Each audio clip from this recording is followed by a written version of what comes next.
You're listening to Seattle Real Estate Podcast. So we know that gun violence has increased. We know that murder rate has increased. And a lot of this has been somewhat due to the pandemic and shutting things down. People are feeling just, they feel hopeless and they're just taking it out on each other, shooting people, spike in crime. We know we've got that going. One of the other unintended consequences, I think, from the whole lockdown was that people who already had addiction issues, a lot of them didn't make it through the lockdown. U.S. overdose deaths hit a record 93,000 people in the pandemic last year.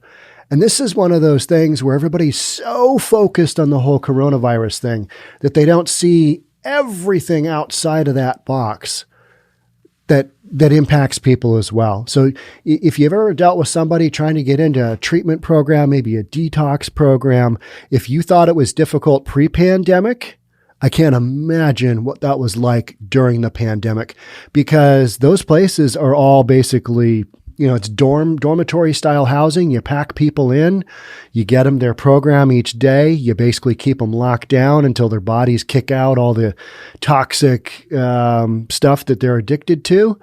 And then you get them some training, you get them into an outpatient program on the other end, and you hope for the best.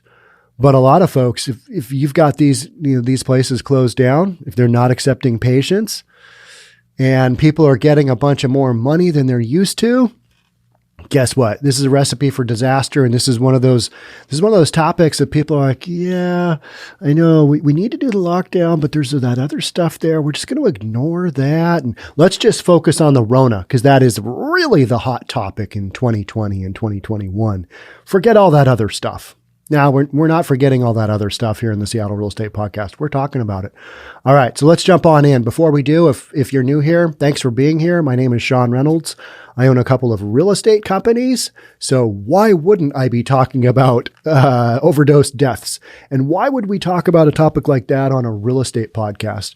Because real estate is about community. And communities are getting rocked with opioid-related overdose deaths, specifically fentanyl. If you haven't followed that storyline, it's because you don't want to, because it's awkward. People dying is not a cool subject to talk about, but it's one of those topics that is out there that we see on a regular basis. And that's why we're doing it. So, because real estate has to do with people live in homes, and the homes don't really matter. It's about the people and where they live. But so much of real estate is impression, and it's how it looks, and it's how people perceive it. It's perception.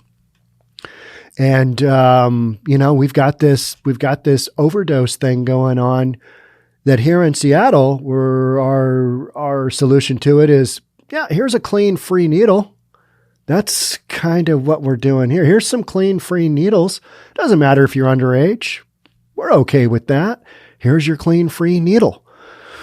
It's nutty, kind of the lengths that we've gone to here. But so I think this kind of thing needs to be talked about. Increasing rents is another thing. People, we've got all these restrictions on rent control and evicting people and the eviction moratoriums. You've got all that. Is it shocking that we're now seeing a spike in rent increases? No. Is it shocking that a lot more people died due to overdoses during the pandemic? No. Is it shocking that violent crime is up? Is it shocking that domestic violence is up? No. We all kind of saw that coming, but we're so focused on the whole coronavirus thing. Let's just focus on that. Oh, it's a national crisis. Overdose deaths soared to a record 93,000 last year in the midst of a COVID-19 pandemic, the U.S. government reported Wednesday. That estimate far eclipses the high of about 72,000 drug overdose deaths reached the previous year and amounts to a 29% increase. That just doesn't surprise me at all. I actually thought it would be higher. One of the things that I thought about is I wonder how the supply chain is coming in from China, or are we just making way more pills here domestically? Because it used to be that a lot of the fentanyl stuff, the stuff laced with fentanyl, because that's cheaper to manufacture. A lot of that stuff was coming in from either China or Mexico. And with the whole Rona thing, I was like, all right, so our supply chain for all this stuff is pretty much shut down. I wonder what the drug situation is like. And I think it's shifted to a lot of folks here locally with pill presses just punching this stuff out. So this is a staggering loss of human life, said Brandon Marshall, a Brown University public health researcher who tracks overdose deaths. The nation was already struggling with its worst overdose epidemic, but clearly COVID has greatly exacerbated the crisis, he added. Lockdowns and other pandemic restrictions isolated those with drug addictions and made treatment harder to get, experts said. I can only imagine. Horrible. It's hard enough dealing with somebody who's on these drugs because they will do damn near anything to get their next fix. That's how hard of a grip that these drugs have on people. Jordan McLashan died of a drug overdose in his Ypsilanti, Michigan apartment last year. He was pronounced dead on May 6th, the day before his 39th birthday. That's horrible. Somebody gets to 39 years old, a year away from 40, and they succumb to overdose. Brutal way for that family to lose a member. It was really difficult for me to think about the way in which Jordan died. He was alone and suffering emotionally and felt like he had to use again, said his younger brother, Colin McLashan, who wrote openly about his brother's addiction in an obituary. Jordan McLashan's death was attributed to heroin and fentanyl. You know, when you get to a point where you're dealing with a family member and that family member starts to take heroin, maybe smoke a little heroin, overtaking the fake P30s, which are Percocet 30s, which are laced with fentanyl. When you get to a point in your life where you're like, well, it's a good thing they're taking heroin because they have a better chance of getting through heroin than they do the fentanyl, than the fake little prescription drugs. You know you're kind of at a low point when you get to that point. And people do. And I've had this conversation with a lot of folks who've dealt with the whole addiction thing. And when you start talking about heroin in a slightly brighter context as far as, well, they're only on heroin? Oh, okay, that's not that bad. Whereas in my day, back before all these synthetic drugs and synthetic opioid type stuff, heroin was like, oh man, little black tar heroin, not good. You could die of an overdose.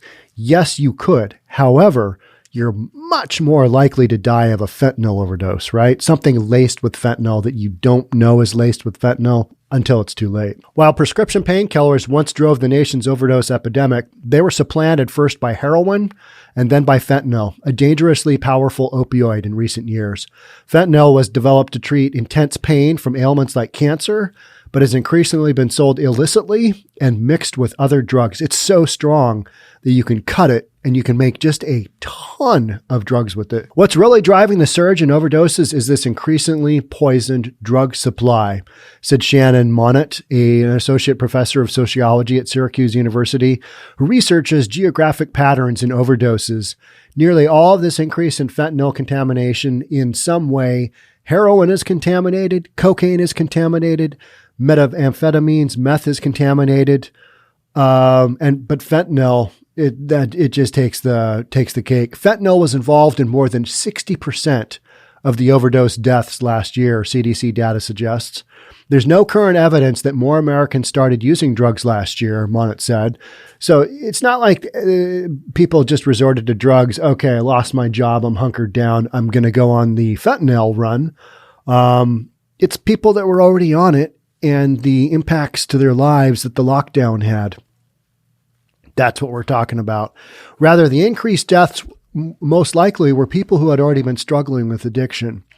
Some have told her research team that suspension of evictions and extended unemployment benefits left them with more money than usual, and they spent it on drugs. Another unintended consequence of some of these restrictions that in eviction moratoriums that should not have happened. And they said, when I have money, I stock up on my drug supply, she said, because that's what they live for. That is literally day to day what they're doing. That's their goal, get their next fix, however they can do it. Overdose deaths are just one facet of what was overall the deadliest year in U.S. history, with about 378,000 deaths attributed to COVID-19. And the nation saw more than 3.3 million deaths. So you got 378,000 deaths attributed to COVID-19. And you had 93,000 die from overdose. So, and that was a big spike there. So where's all the panic about the opioid overdose? Where is the sheer panic there? It's just not that popular, is it? I mean, I don't even know how many views this video will get. It's just not that popular of a topic. But when we can all band behind the whole COVID-19 thing, 15 days to flatten that curve, do the right thing for your fellow human being. How about doing the right thing for your fellow human being and keep things open so people who are on drugs can actually still get into a clinic, get into detox, whatever. There's some of that there too, right? I mean, you can't just shut down everything like we did and not have to examine some of the consequences. And that's kind of exactly what we're doing right here. The Centers for Disease Control and Prevention reviewed death certificates to come up with the estimate for 2020 drug overdose deaths. The estimate of over 93,000 translates to an average of more than 250 deaths each day, or roughly 11 every hour. So recently, total side tangent, but relates to this. Recently, I had to move where my boat was. I had to move boat slips because we got kicked out of our first one because my young guy that runs it played music too loud in the residents of the condominium that we had our boat moored in. They didn't like that. And so we were asked to politely get the F out. So we did. We're at a new slip, and it's a big, massive boathouse, really old, really dilapidated. We've cleaned it up a little bit. It's pretty cool. But as I was cleaning up the driveway, and I've heard this story a fair amount of times, as I was power washing the driveway and I kind of got down to that big pile of gunk at the end, there was a bunch of the orange plastic caps that you have on the tip of the syringe needle, a bunch of those. And there was some, not actual needles, but the syringe part, the plastic part. So knowing that, it's just kind of gross. And what happens is that from Seattle and all the drug use, the stuff gets, drug users dump all that stuff on the sidewalk because they're handed out these fresh, clean needles on the daily by our government. And they just leave them on the sidewalk, and eventually those caps, they get kicked into the storm drain, and they end up in the lake. And then because they float and they're not biodegradable, you end up finding it on your dock slip. And so just about everywhere you go in Seattle, it's not huge amounts, but just enough to remind you there's a lot of people out there doing drugs. So I took a jet ski trip with my girlfriend yesterday. And we weren't intending on getting off the jet ski. It's not a jet ski, it's a Sea-Doo. I got to come to terms with things have changed since the 80s when I jet skied all around as a kid. But we weren't intending on getting off the Sea-Doo. And we did. And so we're off on the shore of this really cool new park. I wanted to see this cool new park. And I'm standing there and I look down and I'm like, oh gosh, I hope there's no needles here. But yep, sure enough, there were the orange plastic caps, no actual needles, but some orange syringes right there where I was standing as well. And I pointed that out to my girlfriend and I'm like, okay, we should have brought shoes, number one. Number two, never get off the boat. Never get off the boat. Words of wisdom from Apocalypse Now, right? I mean, if you know that line, you know that line. Never get off the effing boat. Because a tiger might eat you in the jungle while you're looking for mangoes. Big fan of Apocalypse Now. Epic movie.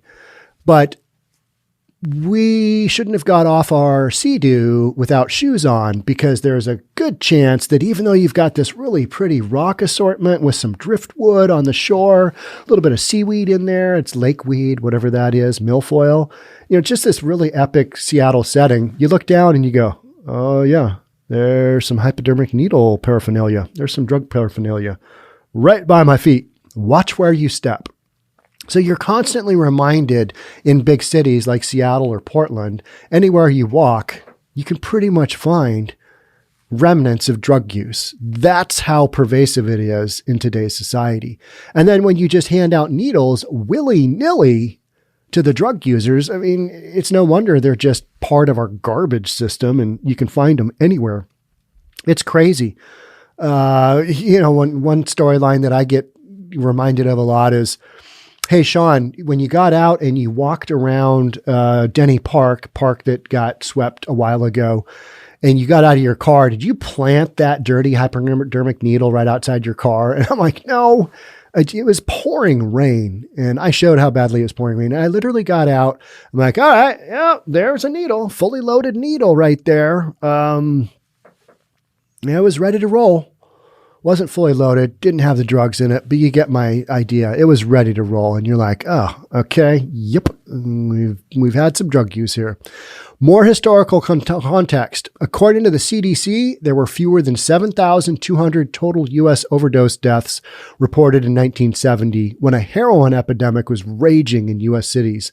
There were about 9,000 in 1988, the year after I graduated from high school. 9,000. That just doesn't seem like that many at all. And when we started in the late 80s and early 90s, when we had the whole grunge scene, you had like Kurt Cobain dying from drug overdose. It was something that you heard about. You heard Andrew Wood of Mother Love Bone, one of the original bands here in Seattle. These guys died of Lane Staley of Soundgarden. Alice in Chains. Sorry. How could I make that mistake? That's terrible. But all these young guys that were hooked on the drugs and just didn't make it, and a lot of them joined the 27 Club, and just horrible. So the CDC reported that in 2020, drug overdoses increased in all but 2 states, New Hampshire and South Dakota.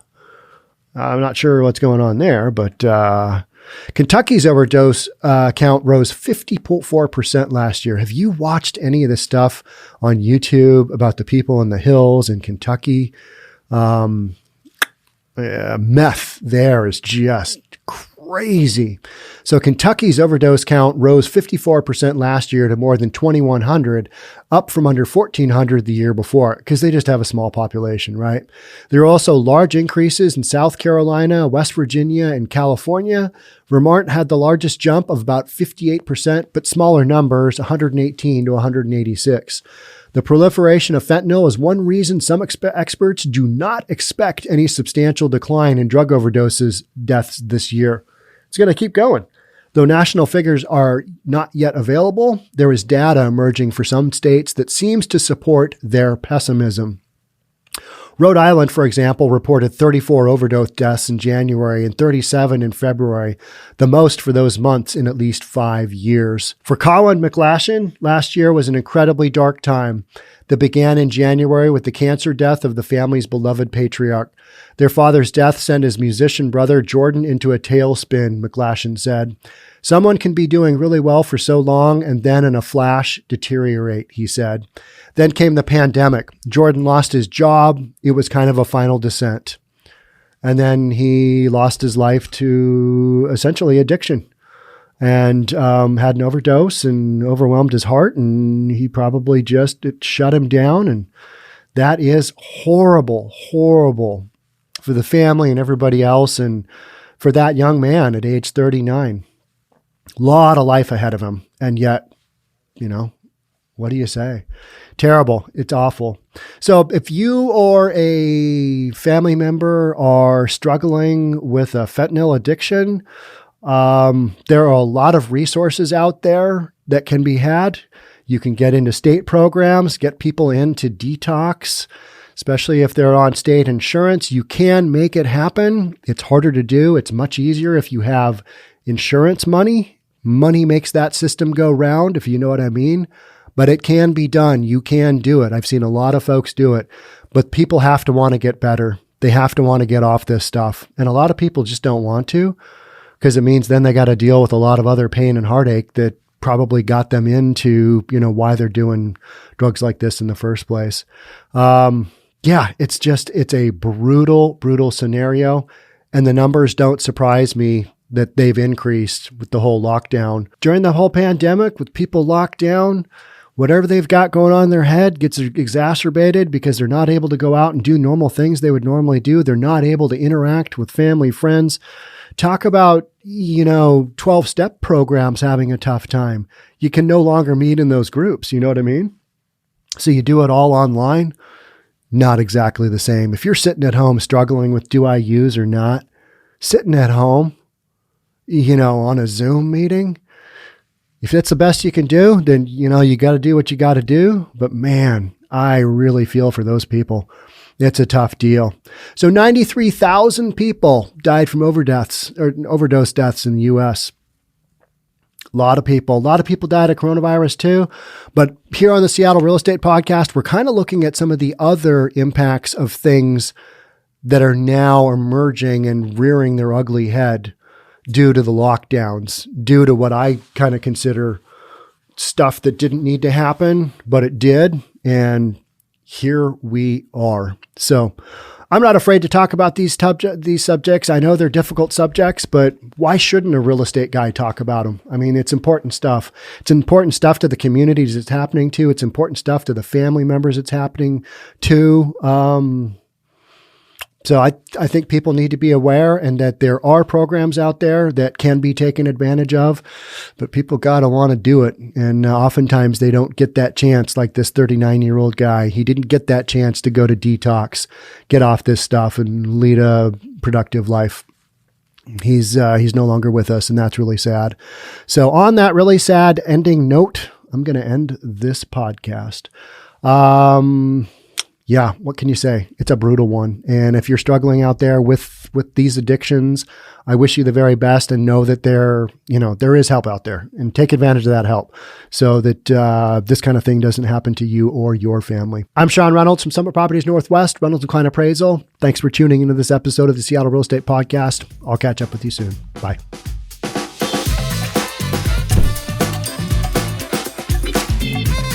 Don't forget to subscribe to our channel and hit the notification bell so you'll know when our next video is out.